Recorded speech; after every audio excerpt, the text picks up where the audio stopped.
بسم اللہ الرحمن الرحیم تبت یدا ابی لہب وتب۔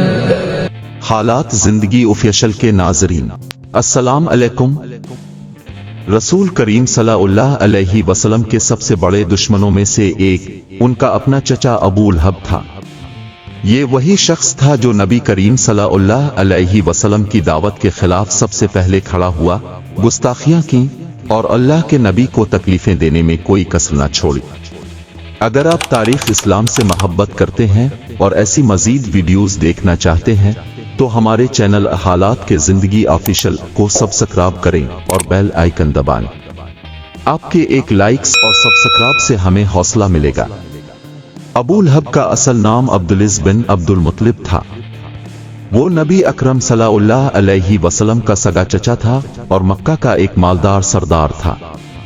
لوگ اسے اس کے سرخ و سفید چہرے کی وجہ سے ابو لہب یعنی شعلے والا کہتے تھے، مگر حقیقت میں اس کے مقدر میں جہنم کی آگ تھی۔ جب نبی کریم صلی اللہ علیہ وسلم کو حکم ہوا کہ وہ اپنے قبیلے کو کھلم کھلا اسلام کی دعوت دیں تو اب صلی اللہ علیہ وسلم کو صفا پر چڑھے اور قریش کو بلایا۔ جب سب لوگ جمع ہو گئے تو اب صلی اللہ علیہ وسلم نے فرمایا، اگر میں تم سے کہوں کہ ایک فوج تم پر حملہ کرنے آ رہی ہے تو کیا تم میری بات مانو گے؟ سب نے کہا ہاں، ہم نے تمہیں کبھی جھوٹ بولتے نہیں سنا۔ لیکن جیسے ہی نبی کریم صلی اللہ علیہ وسلم نے اسلام کی دعوت دی، ابو لہب غصے سے بولا، یعنی ہلاکت ہو تم پر، کیا اسی لیے تم نے ہمیں جمع کیا تھا؟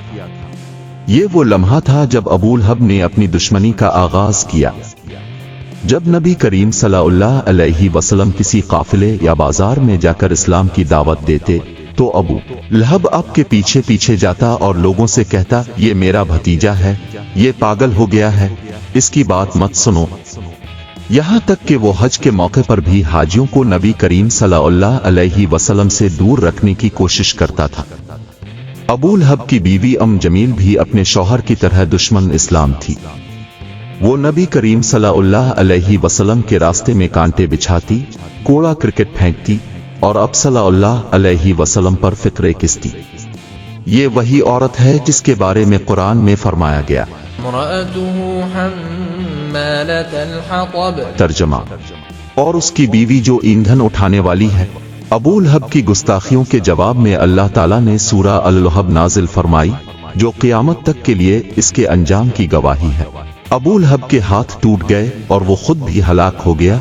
یہ ایک کھلی وعید تھی کہ ابو لہب کبھی ایمان نہیں لائے گا اور دنیا و آخرت میں برباد ہو جائے گا۔ ابو لہب نے جنگ بدر کے فوراً بعد ایک مہلک بیماری میں مبتلا ہو کر ہلاک ہو گیا۔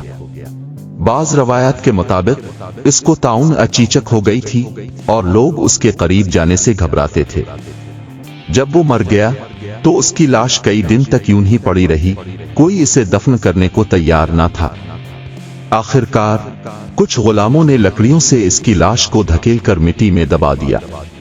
یہ اس شخص کا انجام تھا جس نے اللہ کے نبی صلی اللہ علیہ وسلم کی گستاخی کی تھی۔ ابو لہب کا انجام ہمیں ایک بہت بڑا سبق دیتا ہے، جو لوگ اللہ کے رسول صلی اللہ علیہ وسلم سے دشمنی کرتے ہیں ان کا انجام ہمیشہ برا ہوتا ہے۔ تاریخ میں کئی گستاخ رسول گزرے لیکن کسی کا بھی انجام اچھا نہیں ہوا۔ ہمیں چاہیے کہ ہم نبی کریم صلی اللہ علیہ وسلم کی محبت کو اپنی زندگی کا مقصد بنائیں، ان کی سنتوں پر عمل کریں اور ان کی عزت و ناموس کی حفاظت کے لیے ہمیشہ کھڑے رہیں۔ اگر آپ کو یہ ویڈیو پسند آئی ہو تو لائک، شیئر اور سبسکرائب ضرور کریں اور ہمیں کمنٹس میں بتائیں کہ آپ کو یہ ویڈیو کیسے لگا اور مزید مشورے دینے کے لیے کمنٹ ضرور کریں۔